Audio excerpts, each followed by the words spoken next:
ओम शांति। 18 जनवरी 2022। बाबा के महावाक्य।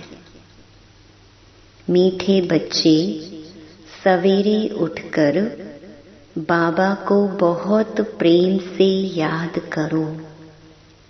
बाबा को याद करेंगे तो बाबा भी प्यार करेंगे, कशिश होगी। गीत। तुम्हें पाके हमने जहां पा लिया है। ओम शांति। मीठे मीठे बच्चों को बाबा बार बार समझाते हैं, बच्चे अपने को आत्मा समझो। यह शरीर मेरा नहीं, यह भी खत्म होना है। हमको बाप के पास जाना है। ऐसे ज्ञान की मस्ती में रहने से तुम्हारे में कशिश बहुत आएगी। यह तो जानते हो, यह पुराना चोला छोड़ना है। यहाँ रहना नहीं है। इस शरीर से ममत्व निकल जाए। इस शरीर में सिर्फ सर्विस के लिए ही है, इसमें ममत्व नहीं है। बस घर जाएं। यह संगम का समय भी पुरुषार्थ के लिए बहुत आवश्यक है। अभी ही समझते हैं, हमने 84 का चक्कर लगाया है। बाप कहते हैं, भल धंधा धोरी आदि करो। गृहस्थ व्यवहार में रहते बुद्धि में यह याद रहे कि यह तो सब कुछ खत्म होना है। अब वापस घर जाना है। बाप भी सदैव घर में रहते हैं ना। भल 8 घंटा धंधे आदि में लगाओ, 8 घंटा आराम करो। बाकी समय बेहद के बाप से यह वार्तालाप रूहो रिहान करो। बाप की श्रीमत है, मीठे बच्चे निरंतर याद की यात्रा पर रहो।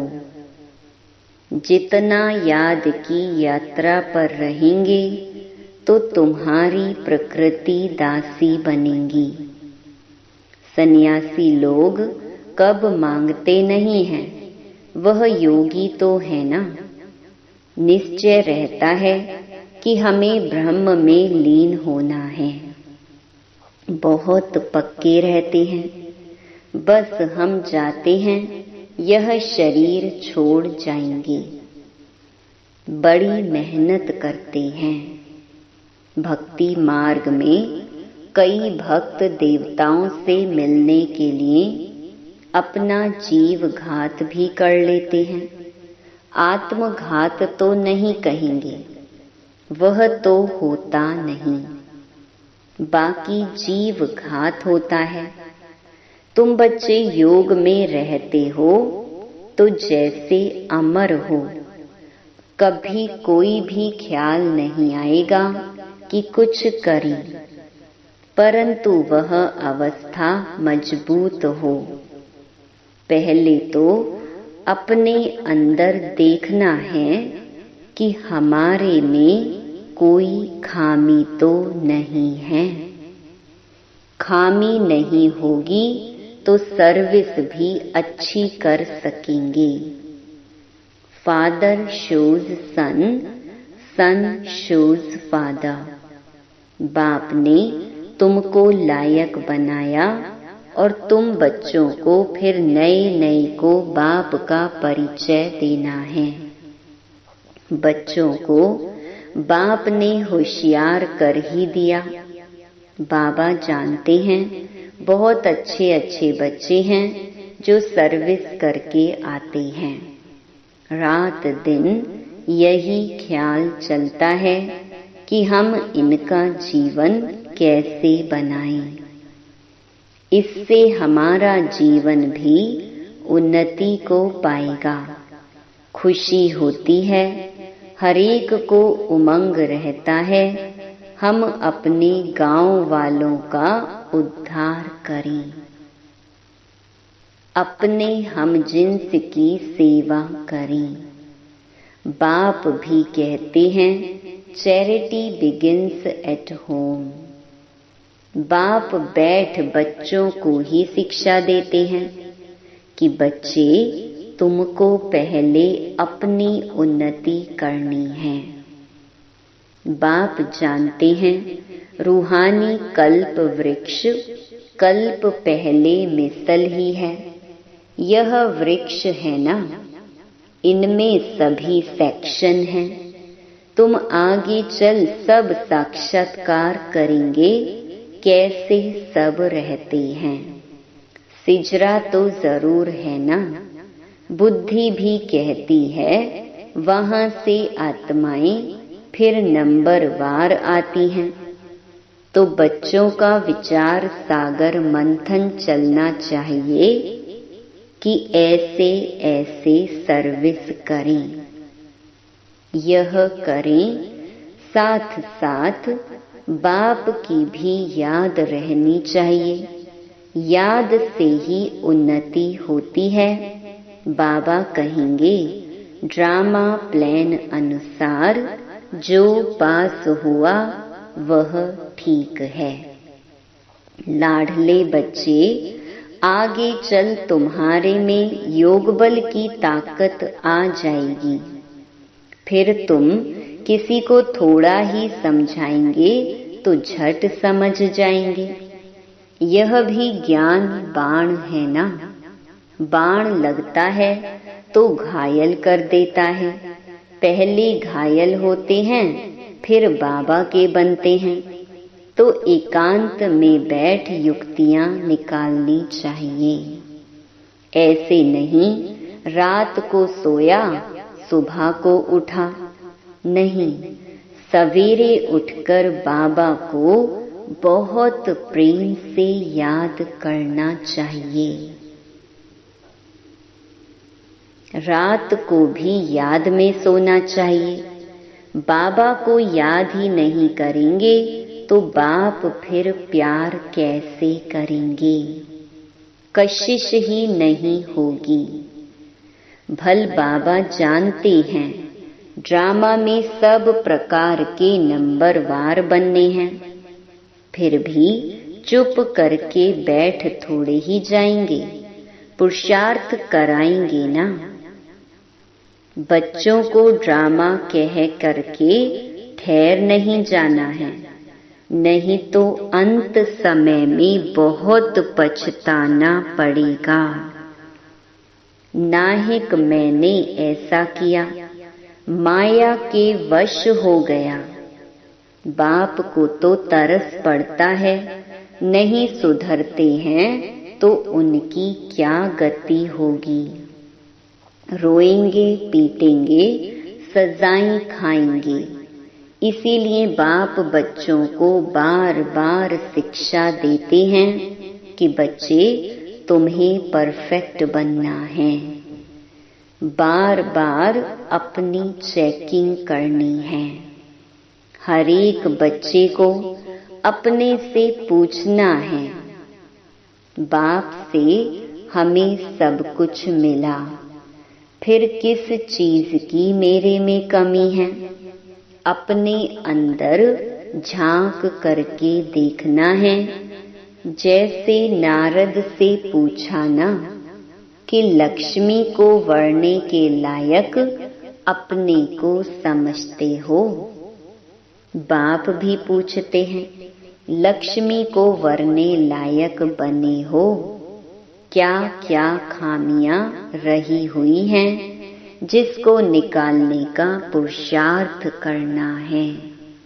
नए नए बच्चों को भी समझाया जाता है, बताओ तुम्हारे में कोई खामी तो नहीं है, क्योंकि तुम्हें अभी ही परफेक्ट बनना है। बाप आते ही हैं परफेक्ट बनाने। तो अपने अंदर से पूछो, हम इन लक्ष्मी नारायण जैसे परफेक्ट बने हैं? अगर खामियां हैं तो बाप को बताना चाहिए कि यह खामियां हमारे से निकलती नहीं हैं। उसका कोई उपाय बताओ।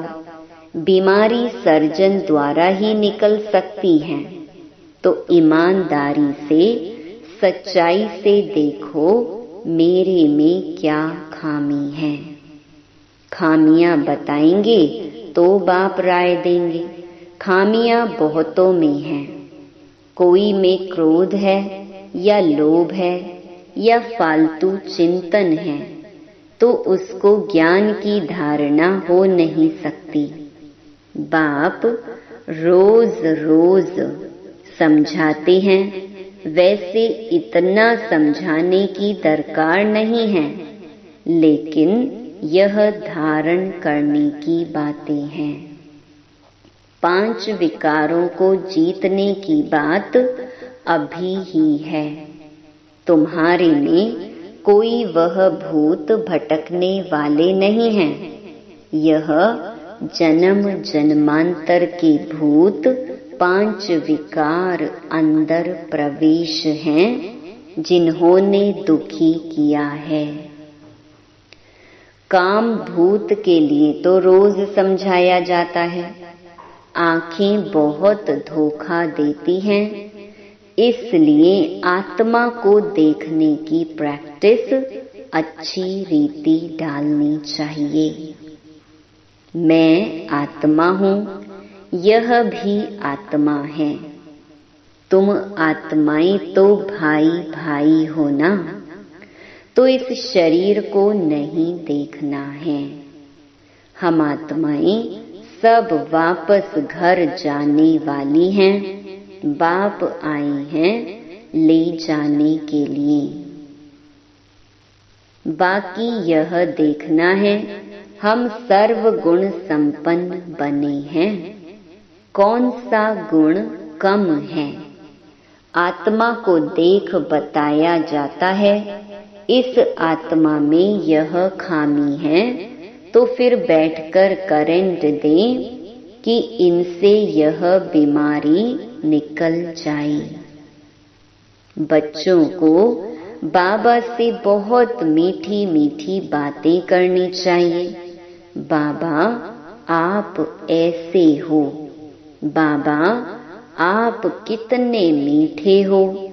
तो बाप की याद से, बाप की महिमा करने से यह भूत भागते रहेंगे और तुमको खुशी भी रहेगी।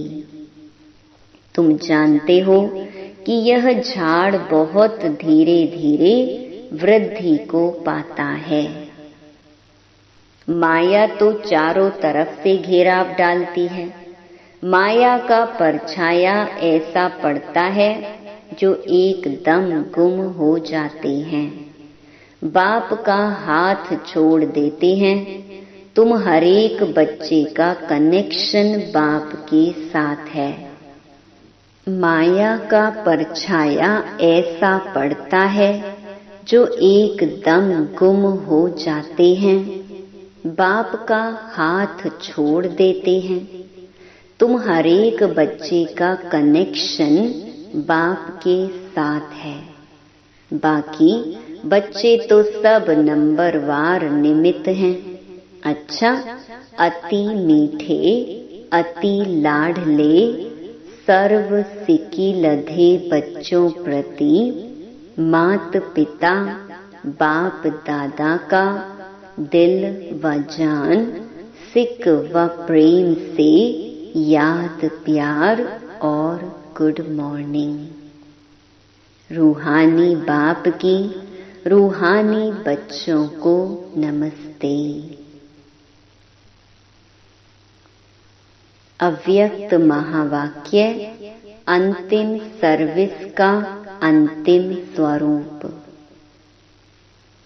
अपने अंतिम स्वरूप का साक्षात्कार होता रहता है, क्योंकि जितना जितना नजदीक आते जाते हैं उतना ऐसे अनुभव होगा जैसे कोई सम्मुख वस्तु दिखाई दे रही है। ऐसे ही अनुभव होगा कि अभी अभी यह बनेंगे। जैसे वृद्ध अवस्था वालों को यह स्मृति रहती है कि अभी वृद्ध हूँ, अभी अभी जाकर बच्चा बनूंगा। ऐसे ही अपने अंतिम स्वरूप की स्मृति नहीं, लेकिन सम्मुख स्पष्ट रूप से साक्षात्कार हो, अभी यह हूँ, फिर यह बनूंगा। जैसे शुरू में सुनाते थे कि जब मंजिल पर पहुंच जाएंगे तो ऐसे समझेंगे कि कदम रखने की देरी है। एक पांव रख चुके हैं, दूसरा रखना है, बस इतना अंतर है। तो ऐसे अपनी अंतिम स्टेज की समीपता का अनुभव होता है। अपरोक्ष स्पष्ट साक्षात्कार होता है। जैसे आईने में अपना रूप स्पष्ट दिखाई देता है, वैसे ही इस नॉलेज के दर्पण में ऐसा ही अपना अंतिम स्वरूप स्पष्ट दिखाई दे। जैसे कोई बहुत अच्छा सुंदर चोला सामने रखा हो और मालूम हो कि हमको अभी यह धारण करना है, तो ना चाहते हुए भी धारण करने का समय जैसे जैसे नजदीक आता रहेगा तो अटेंशन जाएगा, क्योंकि सामने दिखाई दे रहा है। ऐसे ही अपना अंतिम स्वरूप सामने दिखाई देता है। उस स्वरूप तरफ अटेंशन जाता है।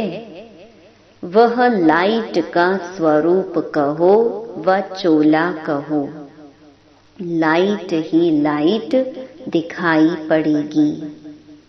फरिश्तों का स्वरूप क्या होता है? लाइट। देखने वाले भी ऐसे अनुभव करेंगे कि यह लाइट के वस्त्रधारी हैं, लाइट ही इन्हों का ताज है, लाइट ही वस्त्र हैं, लाइट ही इन्हों का श्रृंगार है। जहां भी देखेंगे लाइट ही देखेंगे। मस्तक के ऊपर देखेंगे तो लाइट का क्राउन दिखाई पड़ेगा। नैनों में भी लाइट की किरणें निकलती हुई दिखाई देंगी। तो ऐसा रूप सामने दिखाई पड़ता है, क्योंकि माइट रूप अर्थात शक्ति रूप का जो पार्ट चलता है वह प्रसिद्ध किससे होगा? लाइट रूप से। कोई भी सामने आए तो 1 सेकंड में अशरीरी बन जाए, वह लाइट रूप से ही होगा। ऐसा चलता फिरता लाइट हाउस हो जाएंगे जो किसी को भी यह शरीर दिखाई नहीं पड़ेगा। विनाश के समय पेपर में पास होना है तो सर्व परिस्थितियों का सामना करने के लिए लाइट हाउस बनना पड़े। चलते फिरते अपना वह रूप अनुभव होना चाहिए। यह प्रैक्टिस करनी है। शरीर बिल्कुल भूल जाए। अगर कोई काम भी करना है, चलना है, बात करनी है, वह भी निमित्त आकारी लाइट का रूप धारण करना है। जैसे पार्ट बजाने समय चोला धारण करते हो, कार्य समाप्त हुआ, चोला उतारा। 1 सेकंड में धारण करेंगे, 1 सेकंड में न्यारे हो जाएंगे। जब यह प्रैक्टिस पक्की हो जाएगी, फिर यह कर्म भोग समाप्त होगा। जैसे इंजेक्शन लगाकर दर्द को खत्म कर देते हैं, हठ योगी तो शरीर से न्यारा होने का अभ्यास कराते हैं। ऐसे ही यह स्मृति स्वरूप का इंजेक्शन लगाकर देह की स्मृति से गायब हो जाएंगे। स्वयं भी अपने को लाइट रूप अनुभव करो तो दूसरे भी वही अनुभव करेंगे। अंतिम सर्विस यही है। इससे सारी कारोबार भी लाइट अर्थात हल्की होगी। जो कहावत है ना, पहाड़ भी राई बन जाता है, ऐसे कोई भी कार्य लाइट रूप बनने से हल्का हो जाएगा। बुद्धि लगाने की भी आवश्यकता नहीं रहेगी। हल्के काम में बुद्धि नहीं लगानी पड़ती है। तो इसी लाइट स्वरूप की स्थिति में जो मास्टर जानी जाननहार व मास्टर त्रिकालदर्शी के लक्षण हैं, वह आ जाते हैं। करें या ना करें, यह भी सोचना नहीं पड़ेगा। बुद्धि में वही संकल्प होगा जो यथार्थ करना है। उस अवस्था के बीच कोई भी कर्म भोग की भासना नहीं रहेगी। जैसे इंजेक्शन के नशे में बोलते हैं, हिलते हैं, सभी कुछ करते भी स्मृति नहीं रहती है। कर रहे हैं, यह स्मृति नहीं रहती है, स्वतः ही होता रहता है। वैसे कर्म भोग व कर्म किसी भी प्रकार का चलता रहेगा, लेकिन स्मृति नहीं रहेगी। वह अपनी तरफ आकर्षित नहीं करेगा। ऐसी स्टेज को ही अंतिम स्टेज कहा जाता है। ऐसा अभ्यास होना है। यह स्टेज कितना समीप है, बिल्कुल सम्मुख तक पहुंच गए हैं। जब चाहें तब लाइट रूप हो जाएं, जब चाहें तब शरीर में आएं व जो कुछ करना हो वह करें। सदा काल वह स्थिति एकरस जब तक रहे, तब तक बीच बीच में कुछ समय तो रहे। फिर ऐसे रहते रहते सदा काल हो जाएगी। जैसे साकार में आकार का अनुभव करते थे ना, फर्स्ट में रहते भी फरिश्ते का अनुभव करते थे। ऐसी स्टेज तो आनी है ना। शुरू शुरू में बहुतों को यह साक्षात्कार होते थे। लाइट ही लाइट दिखाई देती थी। अपने लाइट के क्राउन के भी अनेक बार साक्षात्कार करते थे। जो आदि में सैंपल था, वह अंत में प्रैक्टिकल स्वरूप होगा। संकल्प की सिद्धि का साक्षात्कार होगा। जैसे वाचा से आप डायरेक्शन देती हो ना, वैसे संकल्प से सारी कारोबार चला सकती हो।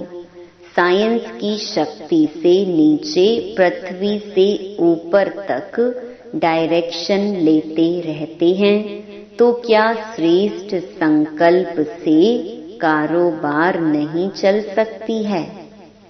साइंस ने कॉपी तो साइलेंस से ही की है, तो एग्जाम्पल देने अर्थ पहले से ही स्पष्ट रूप में आपके सामने है।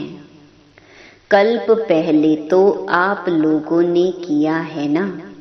फिर बोलने की आवश्यकता नहीं। जैसे बोलने में बात को स्पष्ट करते हैं, वैसे ही संकल्प से सारी कारोबार चले।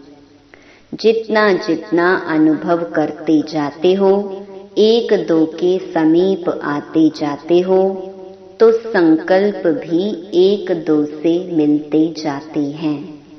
लाइट रूप होने से व्यर्थ संकल्प, व्यर्थ समय समाप्त हो जाने के बाद संकल्प वही उठेगा जो होना है। आपकी बुद्धि में भी वही संकल्प उठेगा और जिसको करना है उनकी बुद्धि में भी वही संकल्प उठेगा कि यही करना है। नवीनता तो यह है ना, यह कारोबार कोई देखे तो समझेंगे इन्हों की कारोबार कहने से नहीं, इशारों से चलती है।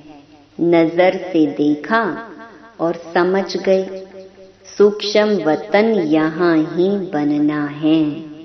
अच्छा, ओम शांति। वरदान, भुजाओं में समाने और भुजाएं बन सेवा करने वाले ब्रह्मा बाप के स्नेही भव। जो बच्चे बाप स्नेही हैं, वह सदा ब्रह्मा बाप की भुजाओं में समाये रहते हैं। यह ब्रह्मा बाप की भुजाएं ही आप बच्चों की सेफ्टी का साधन है। जो प्यारे स्नेही होते हैं, वो सदा भुजाओं में होते हैं, तो सेवा में बाप दादा की भुजाएं हो और रहते हो बाप की भुजाओं में। इन दोनों दृश्यों का अनुभव करो। कभी भुजाओं में समा जाओ और कभी भुजाएं बनकर सेवा करो। नशा रहे कि हम भगवान के राइट हैंड हैं। स्लोगन, संतुष्टता और प्रसन्नता की विशेषता ही उड़ती कला का अनुभव कराती है। लवलीन स्थिति का अनुभव। बाप का बच्चों से इतना प्यार है जो अमृत वेले से ही बच्चों की पालना करते हैं। दिन का आरंभ ही कितना श्रेष्ठ होता है।